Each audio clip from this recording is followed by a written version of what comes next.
the next Amazon of today, let's say the future big tech companies of tomorrow, the next Magnificent Seven, well, they're already there from a market value and market valuation standpoint, but they're not available to be publicly invested in. So let's think SpaceX and OpenAI, both companies probably on paper and maybe in actuality both worth $1 trillion each, but they have not offered their shares to the public. So in other words, these companies don't go public. So there are no more small cap, micro cap stocks that could sit inside of a Russell 2000 index fund or a VTI Vanguard Total Stock Market Index fund that captures all the stocks in the market.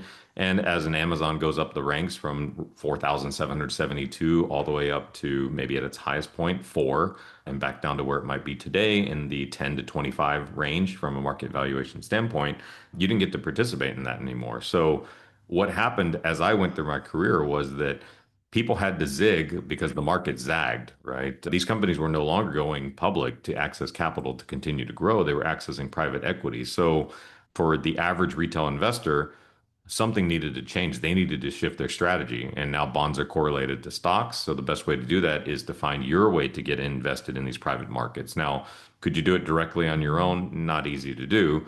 But there are folks like yourself who have structured funds, who have friends and family access, who might be pulling capital to become an LP in a venture type fund. And that's how you get access to these private markets now. So really, I wouldn't go back and tell myself in the past anything different. What I was doing then was the right thing. The only difference is that the market had changed, right? So when I started at Merrill Lynch, there were a five-figure number of publicly traded companies. Today, that number is around 3,780, 3,800-ish public companies. So it's 37, 38, 39, 40% of publicly traded companies that existed at the beginning of the century. In that same time period, though, the private markets have absolutely exploded. And I was just at a presentation. They had folks from StepStone, Vista Equity Partners, Carlyle was there, and so forth. And one of the stats that one of the presenters gave at the beginning in the opening remarks was that in where the markets are today, our company staying private from idea to OpenAI and SpaceX market valuations close to $1 trillion.